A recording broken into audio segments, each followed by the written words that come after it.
Thanks for staying with us here on The World Now.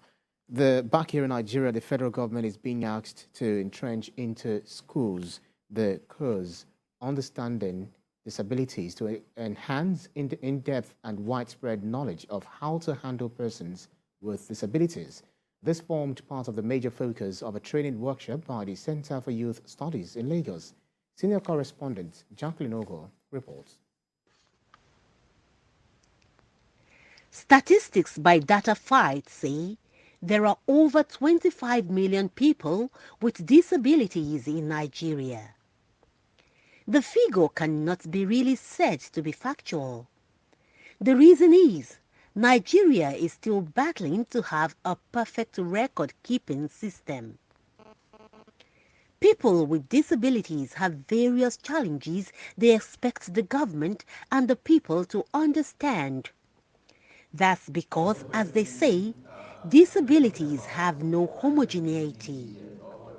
To ensure they are properly attended to, in line with the dictates of their specific needs, the Center for Youth Studies embarked on an in-depth training of social workers on understanding disabilities. This is to equip them with knowledge on how to be more responsive to the needs of PWDs.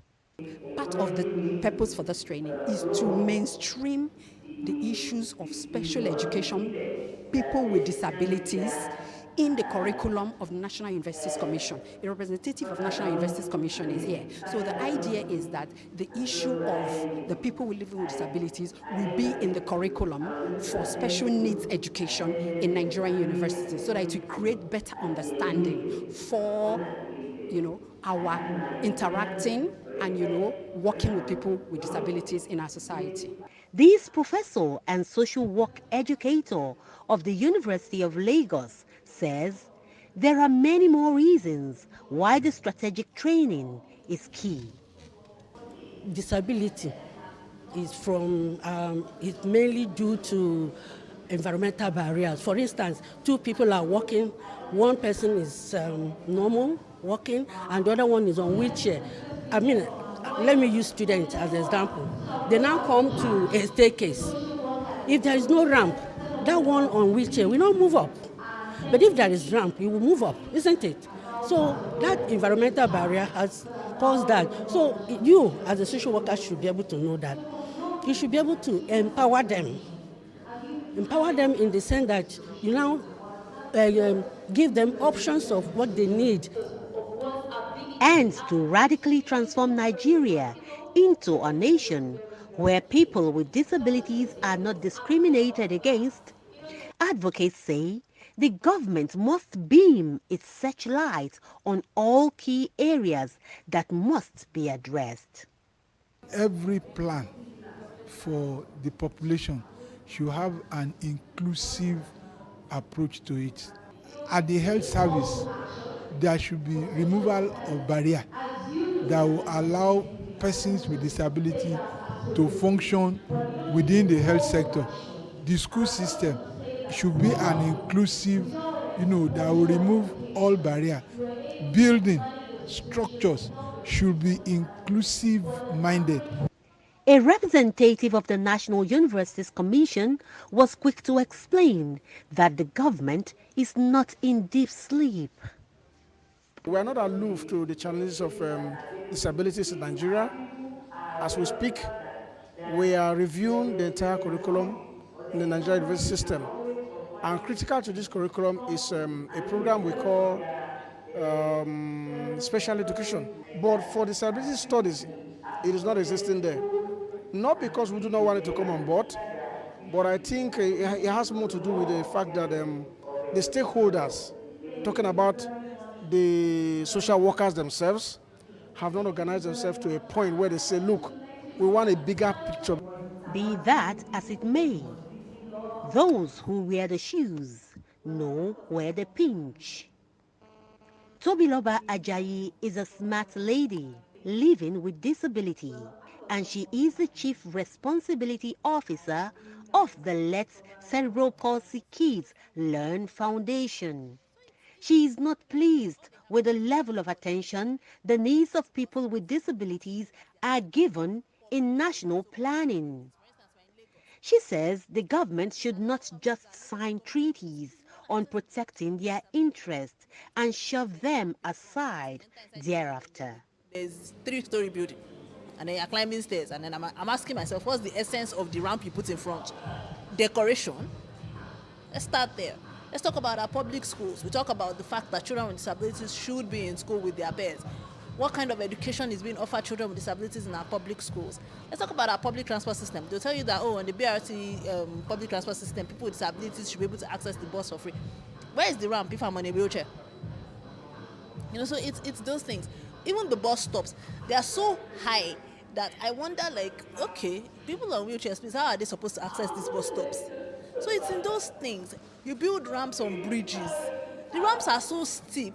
Even people without disabilities dare not try to use their ramp. If they are not careful, they will fall. So the average person with a disability, obviously, that ramp is useless to them. So it's about also when we're saying we should not just be in a hurry to tick boxes to say, oh, we've built a ramp. It's to say the things that we're doing, are they useful? Are they functional things for the people that we say we're doing these things for? Nike Akimbola is another fulfilled career woman and a person living with disability. She is the head of development, partnership and programs of the National Commission of Persons with Disabilities. She says there is no time better than now for the government, the people and caregivers to understand in all lengths the specific needs of people with disabilities.